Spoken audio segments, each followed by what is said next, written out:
So Kim, thank you very much for making time to share your insights into the future of leadership. But before we go into the future, can you tell us a little bit about your background? Where did you grow up? Thank you so much, Nick. And it's a real pleasure to be able to talk to you and tell you about myself. So as a young girl, I was born and grew up in the south of Durban, in the suburbs, particularly in the Wentworth and Bluff areas in the south of Durban. And tell us, Kim, what was your dream career when you grew up? To be honest, I think it was always my dream to be a doctor. Both of my parents were educators, they were teachers. And so education was of great value growing up to us as a family. And so I was always encouraged to reach for my dreams and to choose to be anything I wanted. And so I think I always wanted to become a doctor. And because I was very good at academics at school, I knew that I had the potential to achieve my dreams. And tell us, Kim, who inspired you in your early days? I would have to say that it was within my own family that my inspiration came, and that was my hardworking parents. And I've got an older brother. My dad was an academic and a professional football player. So my dad was a very balanced man, and he was definitely an inspiration to me growing up. And looking back over your career, Kim, would you say there was a major turning point where things could have gone different? I think, yes, things could definitely have gone different for me at many different points in my career. But I think there are two particular points of my career that stand out. And the one was after I had completed my community service year at the military, at the South African National Defence Force, I then made a decision to remain and to go into permanent force uniform. And that, I think, changed the trajectory of my life in many ways. And I think the second turning point that I can't leave out is the decision I made to get my own office and start my own business in private general practice. Right, and you're also an alumnus of the Nelson Mandela School of Medicine. Kim, can you tell us a little bit more about your experience from the school, from the Nelson Mandela School? Absolutely. It is such a tremendous privilege and honor to be able to say that I am an alumnus of that medical school in particular, not just because of the amazing name that it carries and the heritage, but it's such an exceptional school, medical school with so much history. You know, it's so diverse, and we all know that it's within diversity that some of the greatest minds and thinkers and scientists have ever been born.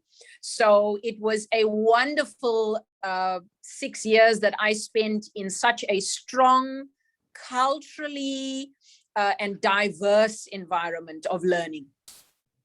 So Kim, tell us, what is driving you today?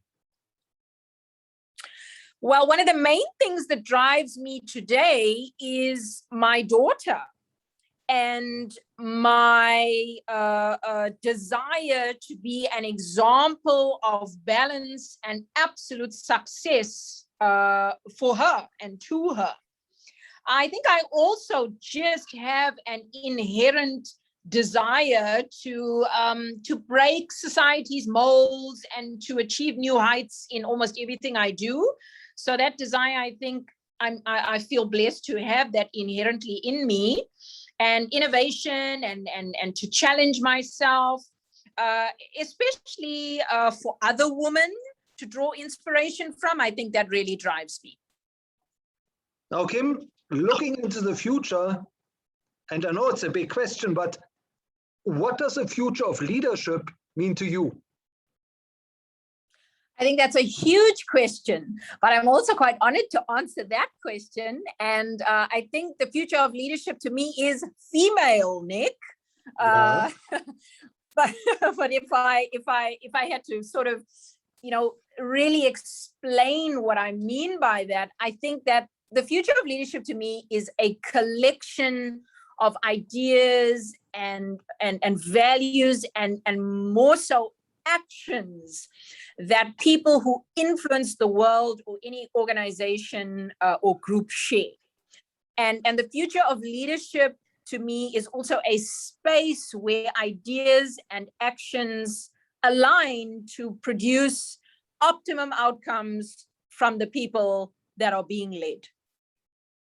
Now, Kim, you are obviously in an industry, the medical fraternity, that is critical to the survival and the future of humanity. So what have you learned from your own journey that you would say is most important for building future leaders? I think future leaders need a few very critical abilities and traits about them. What I've learned from my own journey is that future leaders need to be hardworking. They need to be relentless in their pursuits, and I mean, in other words, have perseverance in their purpose and in their quest. One of the most important things I think that's needed is self-belief. That is probably the most important thing that I've learned in my journey. And then integrity and having good intentions are extremely important for building future leaders. Now, Kim, when it comes to social media, what is your advice for future leaders and maybe your own children? How should they go about using and navigating social media? I think, Nick, that social media is a critical and a very mandatory part of building a future leader's brand, so to speak. And, I think that most importantly, we all need to be responsible with our use of social media. But there's so much that can be achieved with social media. Mainly, I think, because it's an important platform that should be used to do a couple of things.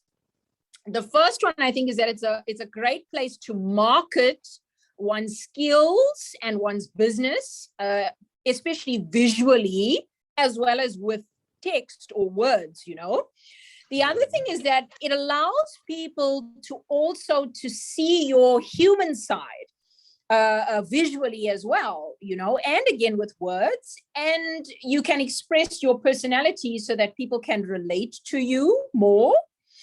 The other thing I think that social media allows us to do, and the way we should use it, is to post about issues that are current and relevant without being too rigid in our views, but rather we can use social media to open discussion and hear opinions and encourage people to share their views and experiences within that social media community, which then makes for more diverse thinking and just sharing of so many ideas, which is amazing.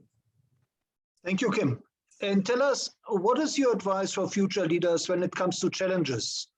What would you say are some of the biggest challenges future leaders should expect to encounter in their career? Right. I think that some of the biggest challenges future leaders face are dealing with misinformation and fake news, and then needing to dispel or clarify a lot of misinformation and fake news that surrounds us. Also, I think the rate at which innovation is happening, the rapid rate at which innovation is happening at the moment, and keeping up with that is a huge challenge for future leaders.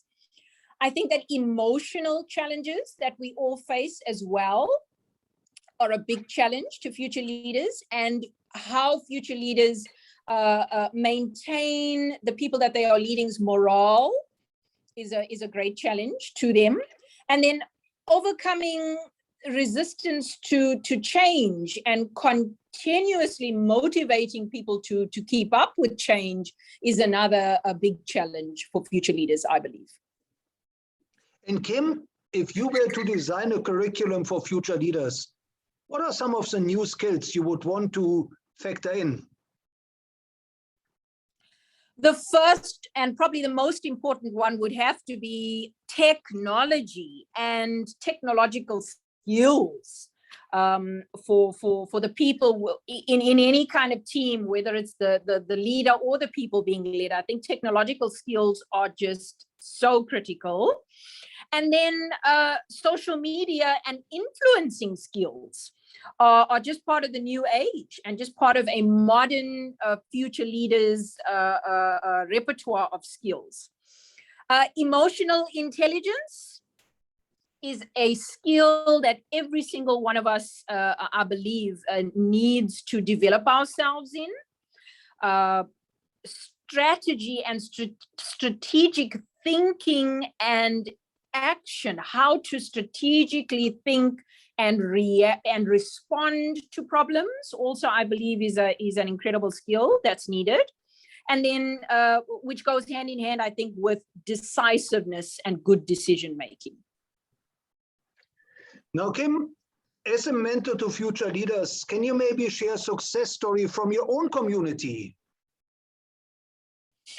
Absolutely, yes. And I think that, it's not one success story. I think growing up in a community that has so much diversity and been through so much in its history, I think that there are many success stories because of its history.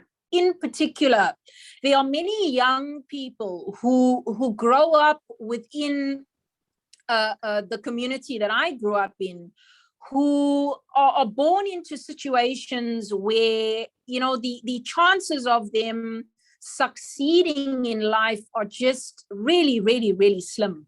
But it's particularly the young people that are very close to my heart that I try to have relationships with in the community of encouragement. And there are so many of them that have, despite the adversity that they've grown up in, managed to have the self-belief and determination within themselves to then work hard in high school and then find the ways to then get an education, on a tertiary level and go to university or technicon or college or whatever they need to do, and then transition themselves into the working world. Some of them are the first family member after generations to achieve this kind of success within their own families and within their communities. And it's those kinds of stories that I hear that really just encourage me to want to encourage others even more. And Kim, looking back over your own career, who are the kind of role models that you would recommend future leaders should study and maybe learn from? Well, I feel that if I can just cut that down the middle and choose 2 men and 2 women that for me embody everything that leaders are supposed to be, are incredible, not just sort of local, but international role models for me. The first one for me would have to be Nelson Mandela, the first man, and then the other person that I really, really look up to, obviously from a distance because it's an international person, that would have to be Barack Obama and the journey that he has gone on and the kind of leader that he was and still remains.